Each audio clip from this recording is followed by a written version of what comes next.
പാർത്ഥ, പന്തളം നഗരസഭ BJP തിരിച്ചു പിടിച്ചിരിക്കുകയാണ്. LDF UDF അവിശുദ്ധ കൂട്ടുകെട്ടിന് ഒരു തിരിച്ചടിയാണ്. അവിടെ അച്ഛൻ കുഞ്ഞ് ജോൺ ചെയർമാൻ നഗരസഭാ അധ്യക്ഷനായിരിക്കുകയാണ് എന്നുള്ളതാണ്. സത്യത്തിൽ തോൽക്കുമ്പോൾ സുരേന്ദ്രൻ രാജിവെക്കണം, ജയിക്കുമ്പോൾ സുരേന്ദ്രൻ എന്ത് ചെയ്യണം? അതൊരു ചോദ്യമാണ്. കാരണം സുരേന്ദ്രനെ നിശിതമായി വിമർശിക്കുന്ന ഒരാളാണ് ഞാൻ. കാരണം അദ്ദേഹം മോശമായതുകൊണ്ടോ അദ്ദേഹത്തിന് സംഘടനാ പ്രാവീണ്യമില്ലാത്തത് കൊണ്ടോ അല്ലെങ്കിൽ അദ്ദേഹം നയിക്കുന്നത് കൊണ്ട് BJP മോശമാവുന്നു എന്നുള്ളതോ കൊണ്ടോ അല്ല. കേരളത്തിലെ BJPക്കകത്ത് ഗ്രൂപ്പ് രാഷ്ട്രീയത്തിനെതിരായിക്കൊണ്ട് ഗ്രൂപ്പ് രാഷ്ട്രീയത്തിൻ്റെ ഇരയായി വന്ന സുരേന്ദ്രൻ തന്നെ വേറൊരു ഗ്രൂപ്പ് നേതാവായി മാറി സുരേന്ദ്രൻ പക്ഷ ഗ്രൂപ്പിനെ മാത്രം മുന്നോട്ട് കൊണ്ടുപോവുകയും BJPക്കകത്തെ സംഘടനാ സംവിധാനത്തിനകത്ത് കഴിവുള്ള പ്രവർത്തകരെ കണ്ടെത്തി അവർക്ക് വേണ്ടി നിൽക്കാതെ ഒരു പറ്റം കോക്കസിന് അടിമപ്പെട്ടു പോയതുകൊണ്ട് സുരേന്ദ്രനെ നിശ്ചിതമായി വിമർശിക്കുന്ന ഒരാൾ തന്നെയാണ് ഞാൻ. അതിലിപ്പോഴും ഉറച്ചു നിൽക്കുന്നു. പക്ഷേ അങ്ങനെയൊക്കെ പറയുമ്പോഴും സുരേന്ദ്രൻ ചെയ്യുന്ന പ്രവർത്തനങ്ങളെ കാണാതിരിക്കാൻ കഴിയില്ല. അദ്ദേഹം വേണ്ട വിധത്തിൽ ഈ ഗ്രൂപ്പ് പൊളിറ്റിക്സിൽ നിന്ന് മാറി നിൽക്കുന്നില്ല എന്ന വിമർശനം അതേപടി ആവർത്തിച്ചുകൊണ്ട് തന്നെ അല്ലെങ്കിൽ അതിൽ ഉറച്ചു നിന്നുകൊണ്ട് തന്നെ പറയട്ടെ, സുരേന്ദ്രൻ ചെയ്യുന്ന നല്ല പ്രവർത്തനങ്ങളെയും നമ്മൾ എന്ത് ചെയ്യേണ്ടതുണ്ട്, അഭിനന്ദിക്കേണ്ടതുണ്ട്, അല്ലെങ്കിൽ അതും പൊതുസമൂഹത്തോട് പറയേണ്ടതുണ്ട്. കാരണം ഒരാളുടെ കുറ്റം മാത്രം പറഞ്ഞുകൊണ്ടിരിക്കുകയാണെങ്കിൽ വ്യക്തിപരമായ അയാളോട് എന്തെങ്കിലും ദേഷ്യം ഉണ്ടാവണം. സുരേന്ദ്രൻ എന്ന് പറയുന്ന നേതാവിനോടോ സുരേന്ദ്രനോടോ വ്യക്തിപരമായോ രാഷ്ട്രീയപരമായോ യാതൊരു ശത്രുത ഇല്ലാത്ത ഒരാളാണ്, അല്ലെങ്കിൽ ആ തരത്തിൽ ഒരാൾക്കെതിരെ സംസാരിക്കരുത് എന്ന് വിശ്വസിക്കുന്ന ഒരാളാണ്. അപ്പോൾ അതുകൊണ്ട് തന്നെ സുരേന്ദ്രൻ്റെ പ്രസ്താവനകൾ പാർട്ടിക്ക് അല്ലെങ്കിൽ പ്രസ്ഥാനത്തിന് നേരെ ബുദ്ധിമുട്ടുണ്ടാക്കുമ്പോൾ അതിനെ വിമർശിക്കുക എന്നുള്ളതും സുരേന്ദ്രൻ നല്ല കാര്യങ്ങൾ ചെയ്യുമ്പോൾ അതിനെ അങ്ങനെ തന്നെ പറയുക എന്നുള്ളതുമാണ്.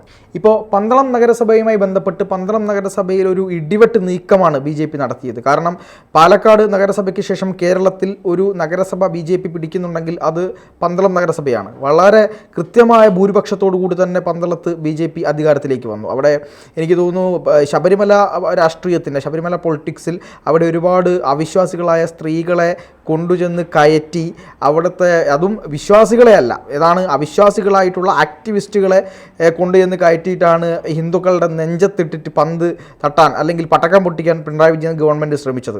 അതിൻ്റെ ഒരു ഫലം കൃത്യമായി പന്തളം നഗരസഭയിൽ BJPക്ക് കിട്ടിയിട്ടുണ്ട്. പന്തളം നഗരസഭയിലെ BJPയുടെ പ്രവർത്തനം, അവിടുത്തെ ജില്ലാ അധ്യക്ഷൻ സൂരജിൻ്റെ പ്രവർത്തനം, ഇതൊക്കെ വളരെ നല്ല നിലയിൽ അവർക്ക് ഗുണം ചെയ്തിട്ടുണ്ട്. അങ്ങനെ പന്തളം നഗരസഭയിൽ അധികാരത്തിലേക്ക് വന്ന BJPയെ എങ്ങനെയെങ്കിലും താഴെ ഇറക്കുക എന്നുള്ളതായിരുന്നു ആരുടെ മുഖ്യ ലക്ഷ്യം? ഇടത് വലത് മുന്നണികളുടെ മുഖ്യ ലക്ഷ്യം. ഇവർ ഒരു ഭാഗത്ത് ഞങ്ങൾ കോൺഗ്രസിനെതിരാണ്, ഞങ്ങൾ CPMനെതിരാണെന്ന് മറുഭാഗത്തും ഇങ്ങനെ പാടി നടന്നുകൊണ്ടിരിക്കുകയും കുറേ ഇങ്ങോട്ട് കഴിഞ്ഞപ്പോൾ ഏകദേശം തദ്ദേശ സ്വയംഭരണ ഇലക്ഷൻ വരാൻ പോവുകയാണ്. ഇങ്ങനെ അടുത്തടുത്ത് വരുന്നപ്പോൾ ഇവർക്കിത് സഹിക്കാൻ പറ്റാത്ത അവസ്ഥ വന്നു. അങ്ങനെ BJPയിലുള്ള ഒരു ചെറിയൊരു പിണക്കത്തെ ഇവർ മുതലെടുക്കാൻ ശ്രമിച്ചു. അവിടെയുള്ള ഒരു പ്രഭ എന്ന് പറയുന്ന ഒരു കൗൺസിലറുമായി ബന്ധപ്പെട്ട് ഈ കൗൺസിലർക്ക് BJPയിലെ നഗരസഭാ അധ്യക്ഷയോട് ചില അഭിപ്രായ വ്യത്യാസങ്ങളുണ്ടായിരുന്നു. അത് നേതൃത്വത്തിൻ്റെ ശ്രദ്ധയിൽപ്പെടുത്തി. പക്ഷേ നേതൃത്വം അതിന് അത്ര വിധത്തിൽ പരിഗണന കൊടുത്തില്ല എന്നൊക്കെ പറഞ്ഞുകൊണ്ട് അവർ വലിയൊരു വിമത പ്രവർത്തനം നടത്തുകയും കോൺഗ്രസിൻ്റെയും അതുപോലെ തന്നെ CPMൻ്റെയും ഒക്കെ വേദികളിൽ സാന്നിധ്യമാകുന്ന തരത്തിലേക്ക് BJPയുടെ രാഷ്ട്രീയ സീമകളുടെ അതിരുകളെല്ലാം ലംഘിച്ചുകൊണ്ട്, മര്യാദകളുടെ എല്ലാ അതിരും ലംഘിച്ചുകൊണ്ട് അവർ പോയപ്പോൾ BJPയുടെ സംസ്ഥാന അധ്യക്ഷൻ K. സുരേന്ദ്രൻ അവരെ സസ്പെൻഡ് ചെയ്തു. അങ്ങനെ സസ്പെൻഡ് ചെയ്തപ്പോൾ കോൺഗ്രസും CPMും അതൊരു അവസരമാക്കി എടുക്കുകയും പ്രഭയെ കൂട്ടുപിടിച്ചുകൊണ്ട് BJPയുടെ 2 കൗൺസിലർമാരെയും കൂടി കൂട്ടുപിടിച്ചുകൊണ്ട് ആ പന്തളം നഗരസഭാ ഭരണത്തെ അട്ടിമറിക്കാനുള്ള വലിയ ശ്രമം നടത്തി? ഈ പറയുന്ന ഇടത് വലത് കൂട്ടുമുന്നണി CJP എന്ന് ഇപ്പുറത്ത് വിളിക്കുന്നുണ്ടെങ്കിൽ മറ്റേതിനെ എന്താണ് വിളിക്കേണ്ടത്? KCM എന്നാണ് വിളിക്കേണ്ടത്. എല്ലാ സംഭവങ്ങളും കൂട്ടിച്ചേർത്തുകൊണ്ട് വരുന്ന ഒരു CPM കോൺഗ്രസ് ലീഗ് കേരള കോൺഗ്രസ് മുന്നണി, ഈ മുന്നണി ഇവരെ എന്ത് ചെയ്തു? അട്ടിമറിക്കാനുള്ള ശ്രമം ഇവർ നടത്തി. അപ്പോൾ ഏകദേശം ആളുകൾ വിചാരിച്ചിരുന്നത് പന്തളത്ത് BJPക്ക് സീറ്റ് നഷ്ടപ്പെടും അല്ലെങ്കിൽ ഭരണം നഷ്ടപ്പെടുന്നത് തന്നെയാണ്. കാരണം 3 വിമതന്മാരാണുള്ളത്, ഒരു സ്വതന്ത്രനുണ്ട്. ആ സ്വതന്ത്രൻ്റെയും വിമതരുടെയും പിന്തുണയോടുകൂടി 8 CPM അംഗങ്ങളും 9 പിന്നെ കോൺഗ്രസ് അംഗങ്ങൾ UDF അംഗങ്ങളുമുണ്ട്. അപ്പോൾ ഇവർ ഒരുമിച്ച് കഴിഞ്ഞാൽ പന്തളത്ത് ഇവരുടെ അധികാരം പോകും. പക്ഷെ ആര് ഭരിക്കണമെന്നുള്ളത് ആ സമയത്തും തീരുമാനമാവില്ല.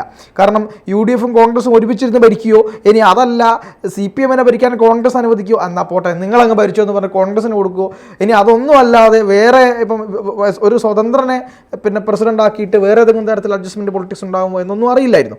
പക്ഷേ ഭരണം BJPക്ക് പോകുമെന്നാണ് എല്ലാവരും കരുതിയിരുന്നത്. അവിടെയാണ് ട്വിസ്റ്റ് എന്ന് പറയുന്ന രീതിയിലേക്ക് കാര്യങ്ങൾ വന്നത്. അവിടെ പാലക്കാട് പാലക്കാട് ഉപതെരഞ്ഞെടുപ്പിൽ നമ്മൾ C. കൃഷ്ണകുമാറിനെ നിശ്ചിതമായി നമ്മളൊക്കെ വിമർശിച്ചു. പക്ഷേ കൃഷ്ണകുമാറിനാണ് അവിടെ ചാർജ് ഉള്ളത്. അപ്പോൾ കൃഷ്ണകുമാർ അവിടെ കൃത്യമായി ഇടപെടുകയും ഇവിടുത്തെ പ്രശ്നം എന്താണെന്ന് പഠിക്കുകയും അവിടുത്തെ സൂരജിൻ്റെ കാര്യം പറയാതിരിക്കാനില്ല, വളരെ കൃത്യമായി ഇടപെടുന്ന ഒരു പൊളിറ്റീഷ്യൻ, അനീഷ് കുമാറിനെ പോലെ തന്നെ നന്നായി പ്രവർത്തിക്കുന്ന പൊളിറ്റീഷ്യൻ. അത് ഇപ്പം അനീഷ് കുമാറിനെതിരെയൊക്കെ ഒരുപാട് ആരോപണങ്ങളൊക്കെ ഉണ്ട്. പക്ഷേ എങ്കിൽ പോലും ഇവരൊക്കെ നന്നായിട്ട് വർക്ക് ചെയ്യുന്ന ആളുകളാണ്. ആരോപണം ഇല്ലാത്തവരാരും ഉണ്ടാവില്ല. ഒരു പൊളിറ്റീഷ്യനൊക്കെ ആരോപണം വരും. പക്ഷേ വർക്ക് ചെയ്യുന്നുണ്ടോ, അതെങ്ങനെ പ്രാബല്യത്തിൽ വരുത്തുന്നു അല്ലെങ്കിൽ പ്രവൃത്തിയിൽ കൊണ്ടുവരുന്നു എന്നുള്ളതാണ് നമ്മൾ നോക്കേണ്ട കാര്യം. പൊളിറ്റിക്സ് എന്ന് പറഞ്ഞാൽ അതാണ്, ആസൂത്രണത്തിൻ്റെ മികവാണ് പൊളിറ്റിക്സ്. അങ്ങനെ ആ പൊളിറ്റിക്സിനെ കൃത്യമായി കൈകാര്യം ചെയ്യാൻ അറിയുന്ന ആളാണ് ജില്ലാധ്യക്ഷൻ സൂരജ്. അപ്പോൾ സൂരജിൻ്റെയൊക്കെ ഒരു കൃത്യമായ ഇടപെടലിലൂടെ ഈ പ്രഭയുമായി സംസാരിക്കുന്നു, അവരുടെ പ്രശ്നങ്ങൾ കേൾക്കുന്നു.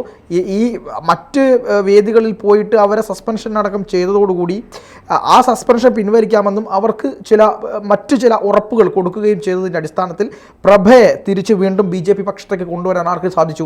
സൂരജ് അടക്കമുള്ള ആളുകൾക്ക് സാധിച്ചു. അവരോടൊപ്പം 2 വിമതകൾ കൂടി പോയിട്ടുണ്ടായിരുന്നു. അവരെ കൂടി തിരിച്ച് ഈ പക്ഷത്തേക്ക് കൊണ്ടുവരാൻ സാധിച്ചു. അതെങ്ങനെയാണെന്ന് വെച്ചാൽ ഒരു കർശനമായിട്ടുള്ള ഒരു പ്രശ്നം ഈ പറയുന്ന അവിടുത്തെ അധ്യക്ഷയുമായിട്ടായിരുന്നു.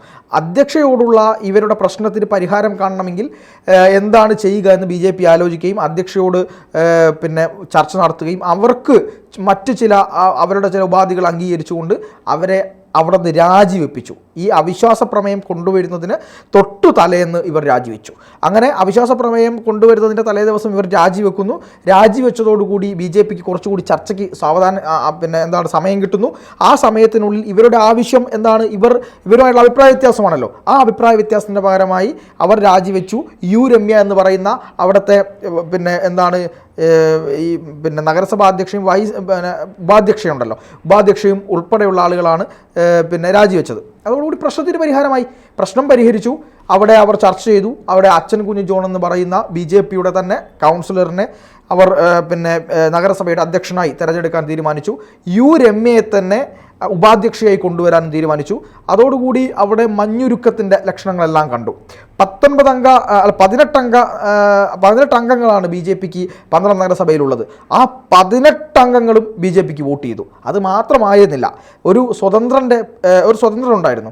കഴിഞ്ഞ തവണ സ്വതന്ത്രൻ എനിക്ക് തോന്നുന്നു LDFനാണ് പിന്തുണ പ്രഖ്യാപിച്ചത്. പക്ഷേ ഈ തവണ ആ സ്വതന്ത്രൻ്റെ വോട്ട് കൂടെ വാങ്ങിക്കൊണ്ട് 19 പേരുടെ പിന്തുണയോടുകൂടി പന്തളം നഗരസഭയ്ക്കകത്ത് BJP ശക്തമായ ഒരു വിജയം തന്നെ കാഴ്ചവെച്ചു.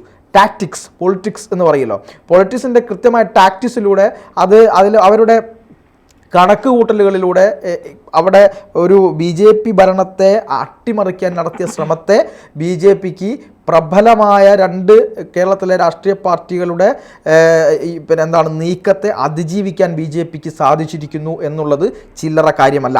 അതിൽ സംസ്ഥാന പ്രസിഡന്റ് K. സുരേന്ദ്രനും ഈ പറയുന്ന കൃഷ്ണകുമാറും അവിടുത്തെ അധ്യക്ഷൻ സൂരജും ഉൾപ്പെടെയുള്ള ആളുകൾക്ക് വലിയ പങ്കുണ്ട് എന്ന് തന്നെ പറയണം. ഇത്തരത്തിലുള്ള നയപരമായ തീരുമാനങ്ങളാണ് ഇവരുടെ ഭാഗത്ത് ഉണ്ടാവേണ്ടത്.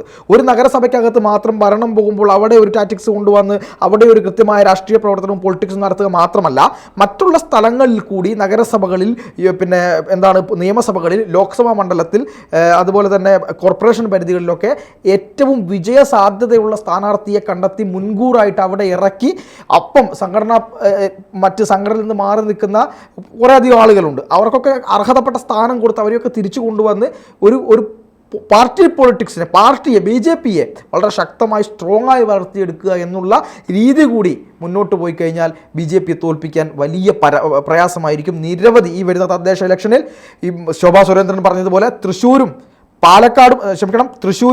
തിരുവനന്തപുരവും ഞങ്ങൾ പിടിക്കും എന്ന് ശോഭാ സുരേന്ദ്രൻ പറഞ്ഞത് അക്ഷരം പോയി നടപ്പിലാക്കാൻ BJPക്ക് സാധിക്കും.